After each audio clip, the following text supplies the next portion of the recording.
Yo, what's up, guys? It's MMA Analyst here to do a quick video for UFC 157. It is a big card. I'm a little late, but I figure better late than never. I'm going to try and get these, since now I'm just putting on my iPhone. That's what this is. Put my iPhone, upload it quick to YouTube. I'm going to try and get these done sooner, alright? That's what I'm trying to do, alright? For the big cards. Anyways, let's get right down to it. Ronda Rousey versus Liz Carmouche. It's pretty simple. Ronda Rousey, the reason she's even as good as she is in MMA is because she's kind of like the only John Fitch. She's like the only Josh Koscheck in all of female MMA. What do I mean by that? She's got amazing grappling when it comes to takedowns. She wants to get you to the ground, she'll get you to the ground. This is like, you know, UFC 1. You know what I mean? It's just like, there's a lot of fighters who got, you know, good stand-up, all that stuff, but she is an Olympic level, you know, medal-winning, grappled for her whole life female. And then she also learned some, you know, solid grappling and jiu-jitsu. She's got that armbar down pat. Basically, that means if you fight her, you have to stay on the feet. If you're going to keep it on the feet, you have to be good enough to stop her takedowns. If you're going to be good enough to stop her takedowns, you have to have some kind of comparable wrestling. You can't just be jiu-jitsu because you'll end up on your back because of her judo, right? So, I don't know, you know, who's going to really beat her? I'm not really sure when it comes to size-wise, you know, it looks like, you know, I don't think today's going to be the day, I'll tell you that right now. Ronda Rousey, Liz Carmouche, it's pretty simple. Ronda's going to win. It's just a question of when. And if she'll get another submission by armbar, I'm sure she will. She loves doing that. It's kind of like somebody who always goes for TKOs. You know, they're not going to go for submission when the person's hurt. If Ronda's in the top position there or any point, she feels like, oop, I'm going to go for the arm, she's going to go for the arm. That's just the way it is. And then her grappling is good enough to pretty much tap out anybody in female MMA. So I'm going with Ronda Rousey. It's going to be an interesting main event. It's going to be really interesting to see what happens with this UFC crowd when they got a girl out there and, you know, she looking good and all that stuff. You know, I don't know how good she's going to look in the fight, but I'm just saying there better not be, you know, camel toe crotch shot on the big screen in this place. The place is going to go crazy. You know how these people are, man. It's going to be crazy. Anyways, real quick, before we get any further, John Fitch got cut from the UFC or he's released from the UFC. It's as simple as this. John Fitch is a top 5 you know, welterweight in the world. Is retarded. I don't care. There's like, oh, he costs too much. The point is this: that the fact that Dana can say, you know, John Fitch costs too much. Basically, John's coming off of a loss, just like what happened with Fabricio Verdum. And he said, you know what, I don't want to pay, I don't like you, first of all. Second of all, I don't want to pay you more than I need to pay you. And I don't think you're worth, star power-wise, you're not worth what I'm paying you right now. You've lost. You're not a title contender, even though he is. Whatever, all that stuff. And I guarantee you, it wasn't that John Fitch, coming off of a loss, said, I want $500,000 a fight. He probably said, I want what I was getting at least. And Dana White said, we want to give you, this is speculation, but this is how it works.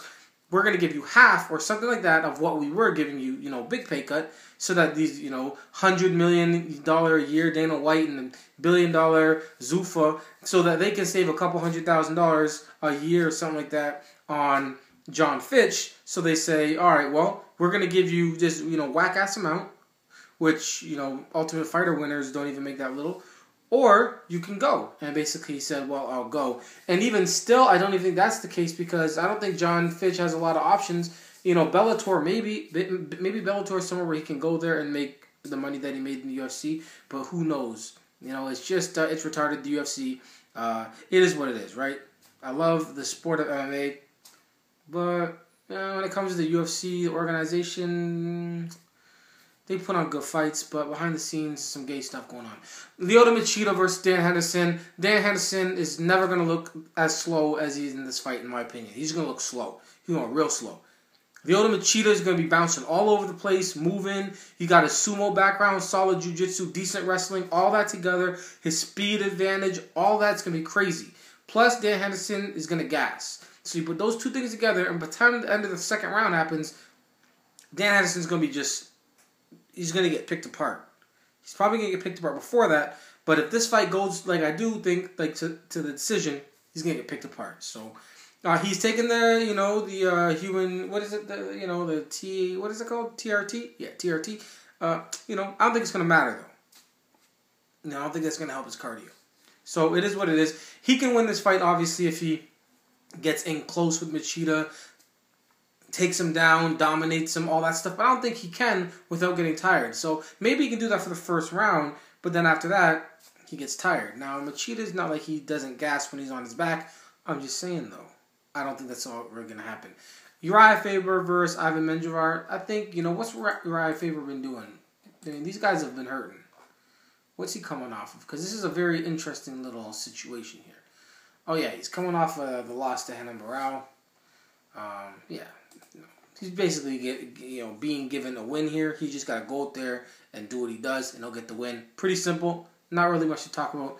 Court McGee, Josh Neer. Court McGee's a very tough guy. Durable, all that stuff that, makes up maybe entertaining fighters, but not champions. That's what Court McGee is. I think he'll be able to go there and get the decision against Josh Neer. Josh Koscheck versus Robbie Lawler.